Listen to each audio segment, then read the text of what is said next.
Yang ingin saya sampaikan pertama, dan ini yang menjadi dasar saya kenapa saya bersedia untuk menggantikan Pak Husin Ansari meskipun dengan persiapan yang sangat minim dan ternyata materialnya berbahasa Inggris. Tadi saya coba sedikit menghafal gitu ya apa yang beliau tuliskan, dan kemudian saya justru dapat ilmu yang banyak. Jadi saya perlu sampaikan kepada Bapak Ibu sekalian bahwa Provinsi Kalimantan Selatan itu adalah satu-satunya provinsi di Indonesia sejauh yang saya tahu, sepanjang saya melakukan aktif di dalam gerakan Green Public Procurement bersama beberapa penggiat Green Public Procurement, khususnya sekarang justru meningkat ke Sustainable Consumption and Production. Jadi Kalimantan Selatan itu sudah punya namanya Perda Peraturan Daerah tahun 2018. Perdanya berbunyi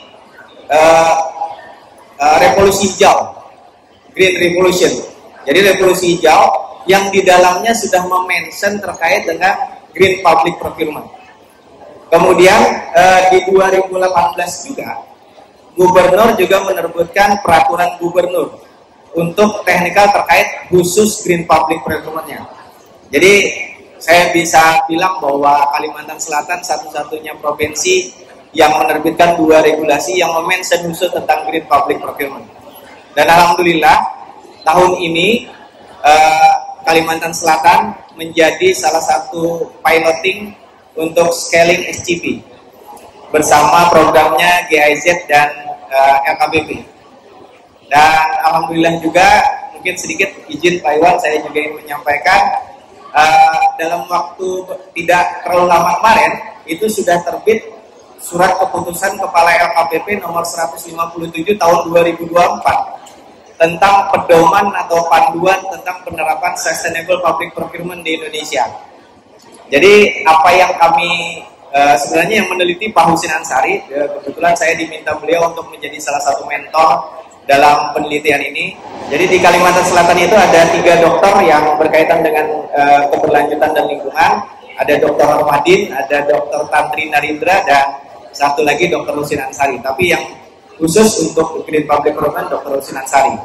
Jadi hari ini saya diminta untuk menyampaikan salah satu kajian beliau yang berbentuk disertasi doktoral beliau, yang kemudian sudah terbit dalam bentuk buku yang judulnya Green Public Procurement. Jadi saya pernah nulis di buku saya, judulnya judul artikelnya adalah pengadaan kertas itu strategik. Strategik untuk apa? Ternyata ada penelitian dari salah satu profesor di UGM yang mengatakan satu rem kertas itu sama dengan satu pohon pinus tanam tumbuh. Tanam tumbuh bukan yang selanjutnya ini. Jadi bayangkan ketika kita menghabiskan 10 liter saja itu 10 pohon. Kemudian dari sisi kesehatan, ternyata kertas-kertas yang sering kita konsumsi warna putih itu mengandung klorid.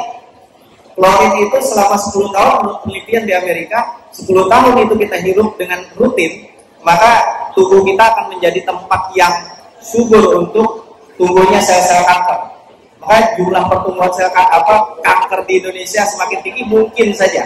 Salah satunya adalah kegemaran kita terhadap yang putih-putih. Kayaknya yang glowing-glowing gitu ya, termasuk kertasnya. Jadi saya 2013 sudah menulis itu di buku saya. Saya ingin menyampaikan satu simpulan juga yang mungkin penting Bapak Ibu sekalian. Dan ini inline untuk apapun yang terkait pengadaan barang jasa. Ternyata dari penelitian ini Pak Husin Ansari menemukan direct effect itu jauh lebih rendah dampaknya terhadap penerapan kebijakan dibanding spillover effect. Jadi efek tambahan itu jauh lebih kencang dampaknya terhadap perubahan dibanding dengan direct effect. Ternyata mungkin ya di kita itu kalau diperintahkan secara langsung bandel, kamu pergi ke sini bandel. Tapi ketika ini ada contoh bahwa ketika disuruh ke sana itu dia selamat kemudian bisa kaya, tiba-tiba ada contohnya, semua orang ikut. Jadi kayak no justice, no viral, no justice. Gitu. Dan dari penelitian ini ternyata terbukti bahwa untuk mendorong Green Public Procurement kita tidak bisa hanya pakai direct effect. Kita harus manfaatkan spillover effect. Ketika kita mengatakan bahwa Green Public Procurement ini bagus loh untuk hutan, Itu kalau kita berkata cuma seperti itu nggak ngaruh. Tapi ketika kita bisa memberikan contoh, misalkan ada satu daerah yang bisa dapat dana insentif daerah karena ada implementasi itu, insya Allah kabupaten kota yang lain akan ikut. Ya. Jadi ini menurut saya hasil penelitian ini penting untuk pengembangan kebijakan terkait dengan green public procurement. Bahwa terkait sustainable public procurement ini bukan hanya tentang tools kebijakan saja. Ini tentang mindset, cara berpikir kita yang masih dalam jangka pendek itu harus berubah kepada efek jangka panjang. Karena tadinya di dalam bahasa Inggris bagus banget saya nyusunnya gitu ya. Tapi dalam bahasa Indonesia saya bilang gini, tidak ada sesuatu dampak besar yang tidak berasal dari action yang kecil. Jadi sustainable itu adalah tentang kesadaran kita bahwa setiap apa yang kita lakukan itu pasti akan berdampak besar terhadap lingkungan kita. Itu yang ingin saya sampaikan, termasuk yang disampaikan di dalam penelitian ini. Mudah-mudahan nanti kita bisa mengimplementasikannya dalam proses pengadaan barang jasa. Jadi saya berharap nanti sesuai dengan suggestion di sini, suggestion penelitian, itu perlu dukungan kebijakan dari pusat tentang indikator atau KPI yang menjadi dasar nanti pemberian insentif kepada daerah ketika mereka menerapkan green public procurement. Di antaranya apa? Menyusun KPI ini yang harus ini. Ya. Salah satunya misalkan di dalam bayangan saya, dan kita sudah beberapa kali diskusikan dengan Dr. Rosin Ansari dan Dr. Ramadhin, bahwa kalau misalkan di daerah itu ditargetkan paling minimal, tadi Pak sudah menyebutkan, Pak Iwan sudah menyebutkan paling minimal saja dari seluruh anggaran itu 10% saja untuk green public procurement, dan kemudian arahnya harus semua dapat dari lingkungan, environment-nya, kemudian dari ekonomikalnya, dari sosialnya juga bisa diukur, maka mungkin saja apa yang dilakukan oleh Filipina, karena tadi saya juga diskusi dengan beliau bagaimana caranya mereka membina usaha kecilnya. Ternyata mereka bilang, kami alokasikan budget seberapa persen tidak besar, tetapi ini ditawarkan kepada pelaku usaha kecilnya. Skala produksi Anda berapa? Misalkan tadi Mas Rizky bilang memproduksi kertas daur ulang untuk kebutuhan perkantoran. Nah, berapa skala produksinya? Mas Rizky bilang skala produksi kami baru sampai misalkan anggapnya 1 miliar. Maka kabupaten kota bisa mengalokasikan 1 miliar paling minimal untuk membeli kertas itu. Lainnya kertas yang biasa. Tetapi dengan 1 miliar itu dibelanjakan ke usaha kecil memiliki turnover yang untuk mengembangkan usaha, dan kontraknya itu harus multi-year. Karena apa? Tahun depan daerah harus menetapkan lagi, tidak hanya 1 miliar, menetapkan lebih tinggi lagi, karena tadi ada target nasional yang harus dicapai.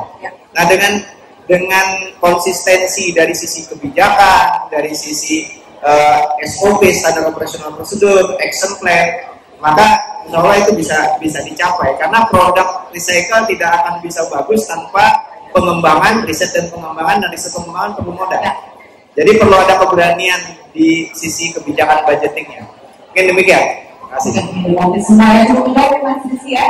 Ya, karena waktu ya terus berjalan, saya langsung saja buka satu lagi untuk silakan. Baik.